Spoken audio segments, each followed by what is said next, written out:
Assalamualaikum warahmatullahi wabarakatuh. Selamat pagi sobat trader semuanya dimanapun saat ini Anda berada. Jumpa lagi dengan Wijaya Trading di pagi hari ini, hari Rabu 9 Oktober 2024. Pagi ini kita akan kembali memetakan untuk satu hari ke depan di beberapa pair utama. Satu di antaranya adalah di XAUUSD yang pagi ini masih belum ada tanda-tanda signifikan bergerak kemana. Kita akan coba nanti memetakan berdasarkan jejak yang sudah ditinggalkan satu hari kemarin dan tentu sebelumnya. Sebelum kita lanjut, jangan lupa teman-teman yang baru menemukan channel Wijaya Trading, yang baru bergabung di Wijaya Trading, jangan lupa subscribe, like, dan share videonya. Lebih banyak berbagi, tentu lebih banyak kita bermanfaat untuk mengingatkan teman-teman yang baru menekuni.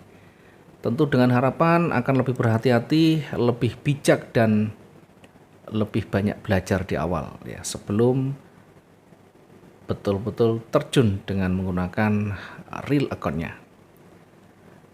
Baik, kita sebelum memetakan satu hari ke depan, kita akan melihat satu hari kemarin yang sudah kita analisakan apakah ada peluang atau justru recovery yang kita siapkan di sana.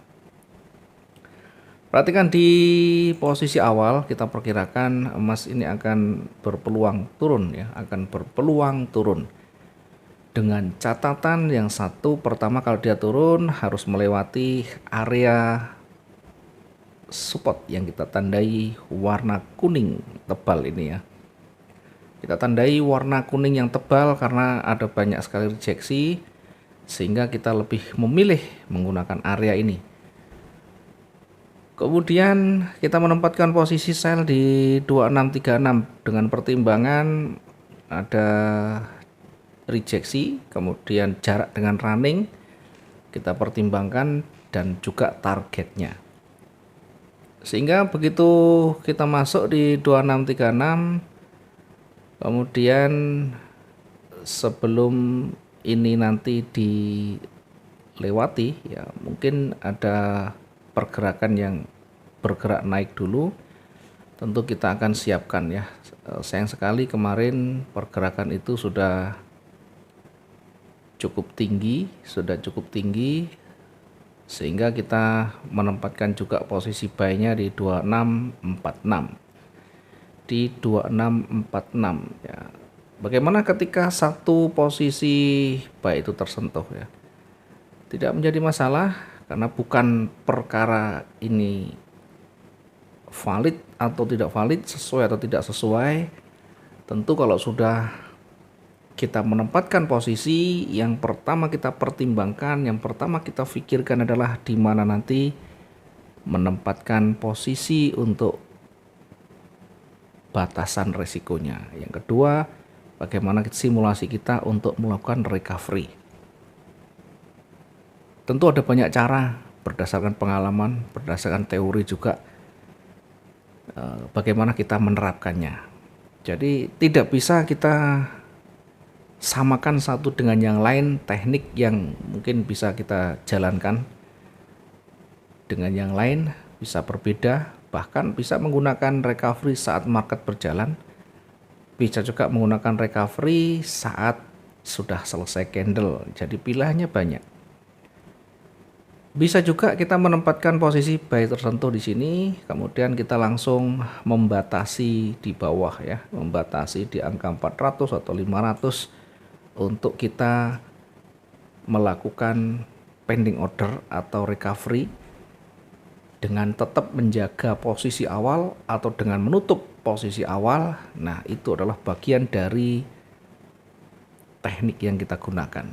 Atau mungkin menutup sampai betul-betul nanti ada petunjuk berikutnya baru kita lakukan recovery ulang, atau baru kita melakukan re-entry. Nah, tentu nanti harus melihat dasar yang kita gunakan sesuai dengan SOP yang kita gunakan masing-masing, sesuai dengan aturan yang sudah kita rencanakan atau trading plan yang kita rencanakan seperti apa, yang kita siapkan seperti apa. Nah, itu adalah bagian dari perencanaan. Jadi bukan buy di sini, sell di sini, dua-duanya kesentuh. Nah, itu kan kalau kesentuh dua-duanya kan jadi bimbang gitu ya. Itu yang mungkin banyak ditanyakan. Ya, bukan begini. Kalau satu tersentuh bukan di sini posisi selnya, tapi harus dihapus sesuaikan dengan jaraknya, bukan di jauh-jauhan begitu ya. Itu salah kaprah nantinya. Ini hanya satu ilustrasi. Jadi jika belum tersentuh kita bisa menempatkan di situ, dan itu boleh pending, boleh pakai eksekusi langsung. Kalau pakai eksekusi tentu harus menunggu break di situ. Nah, kalau pending di awal kita bisa lakukan. Sebagai contoh, di buy-nya kesentuh, kita menempatkan di bawah 400-500. Kemudian kita lakukan recovery di situ sampai di area support yang bawah, masih tetap bisa mengcover kerugian. Proses pertama selesai. Bagaimana menempatkan peluang berikutnya? Ya, tentu kita harus melihat lagi dasar apa yang kita gunakan. Misalnya ini sudah terpenuhi ya, konfirmasi di arah supportnya, kemudian berbalik, tapi tidak ada tren di situ.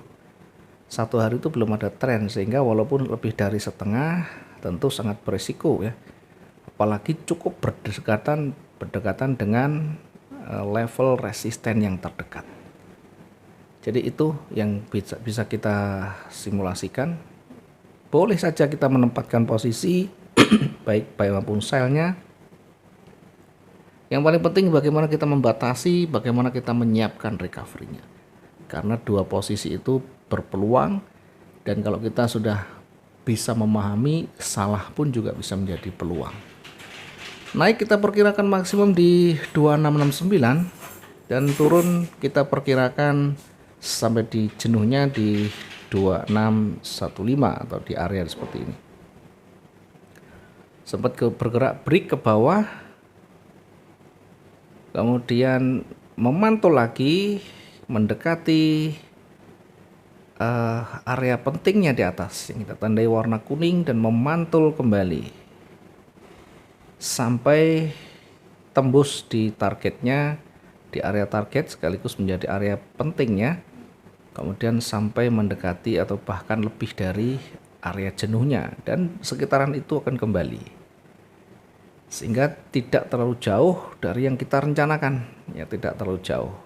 Maka untuk peluang sebenarnya banyak sekali. Dari turun ada peluang, dari naik ada peluang.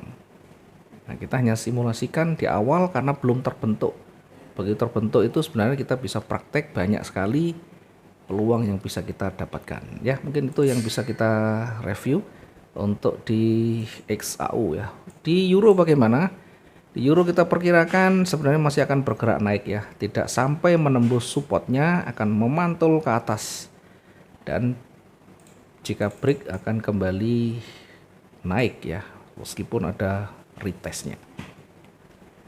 Posisi sell kita tempatkan di 1.09687 sebagai antisipasi ya, fokusnya ke buy karena lebih condong ke atas.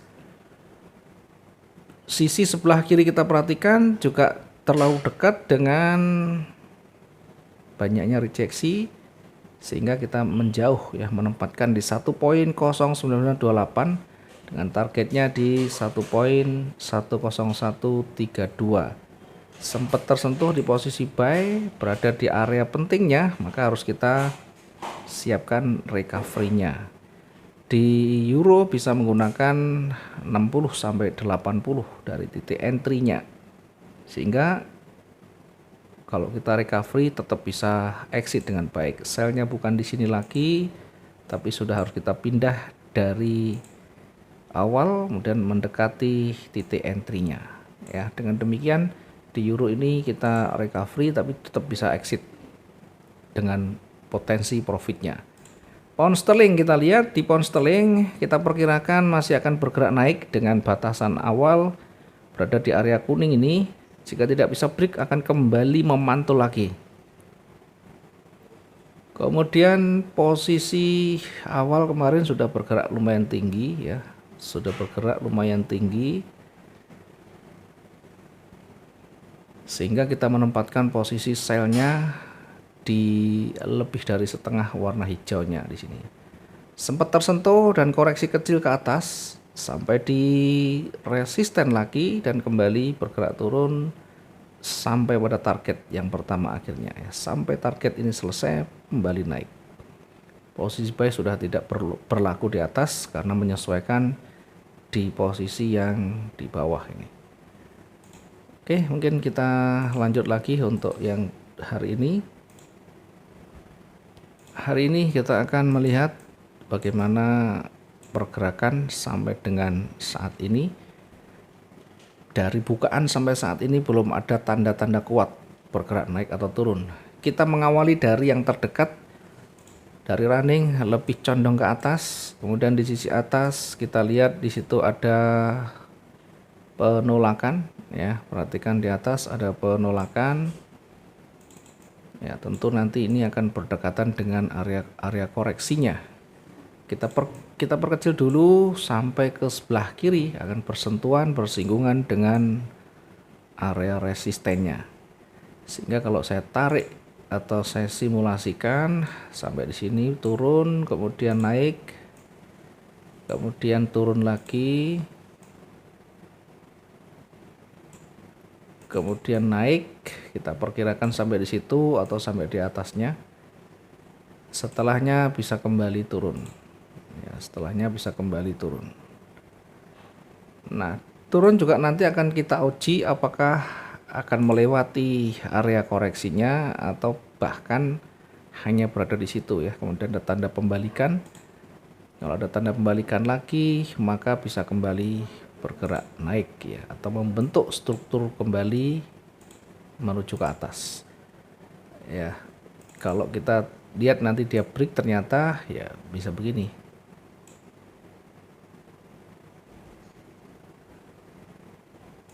Dari simulasi pertama ya, simulasi keduanya break dari resisten maka akan kembali seperti ini. Kemudian akan mencoba untuk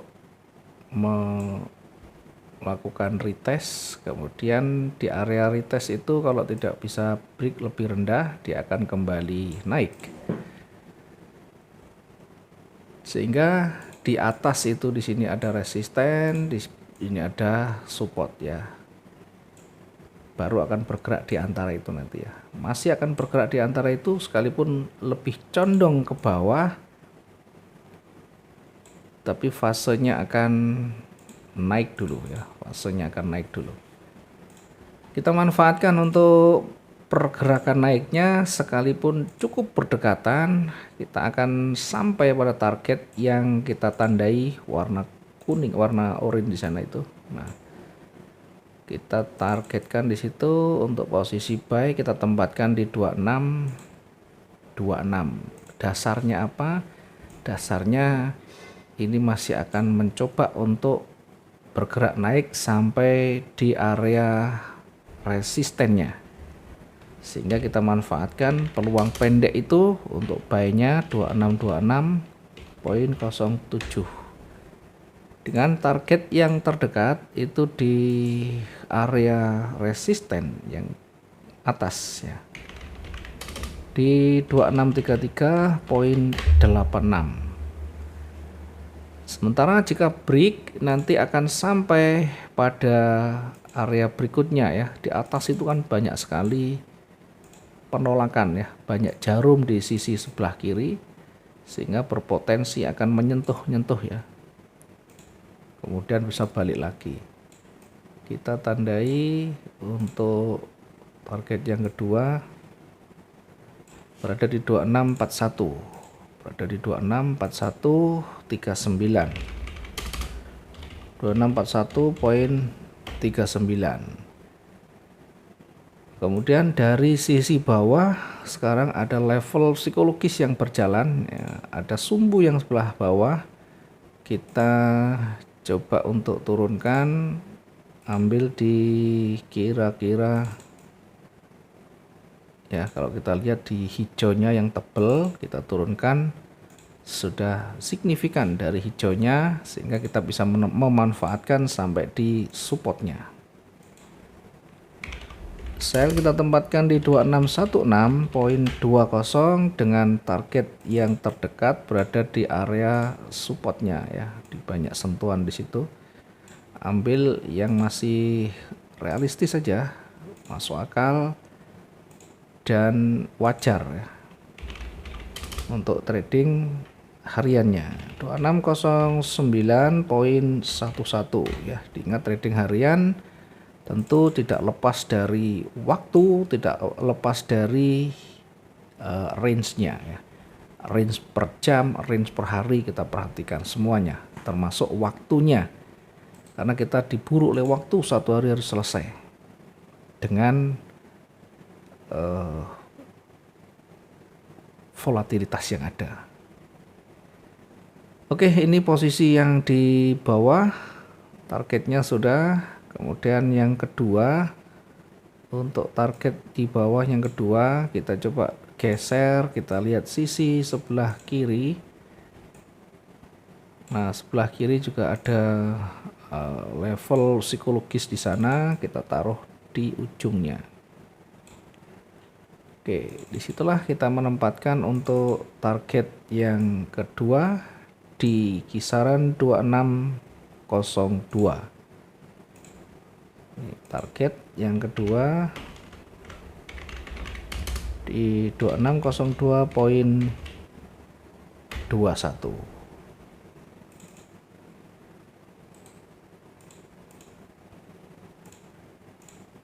2602.21. Oke, kita akan memperkirakan ya, satu hari ini kira-kira daily range-nya sampai berapa. Kita coba bandingkan satu hari kemarin dengan beberapa hari sebelumnya. Terlalu panjang, kita gunakan yang lebih pendek ya, karena terlalu panjang kita ambil yang lebih pendek, berkurang, bahkan nanti bisa lebih pendek dari ini.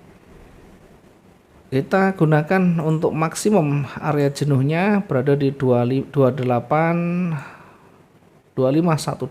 ya. Sementara yang di atas kita perkirakan nanti sampai di yang banyak sentuhan ya, 2660 ya. Oke, kita tandai dulu untuk area jenuh beli di 26. Area jenuhnya kita perkirakan di 2660 poin sekian ya, untuk yang posisi buy-nya 2660. Yang posisi di bawah atau jenuh jualnya kita perkirakan berada di 2585 ya, poin sekian. Oke, kita nanti boleh uji ke depan apakah punya tingkat probabilitas yang tinggi atau tidak. Teman-teman tentu yang akan mengujinya. Ini bukan signal yang harus diikuti serta-merta. Sekali lagi, ini pandangan, opini yang bisa saja nanti sesuai, bisa saja nanti berubah atau tidak sesuai. Bukan perkara benar atau salah. Yang penting ada ide untuk kita membuat satu perencanaan yang tentu perencanaan itu sesuaikan dengan style masing-masing. Kalau kita belum punya rencana bagaimana, banyak belajar dulu, banyak melihat, banyak membaca, sehingga nanti akan terisi ya dalam benak kita untuk nanti bisa kita kembangkan. Terima kasih, mudah-mudahan bisa bermanfaat hari ini, maksimum juga profit kita. Selamat pagi, assalamualaikum warahmatullahi wabarakatuh, salam profit dua arah.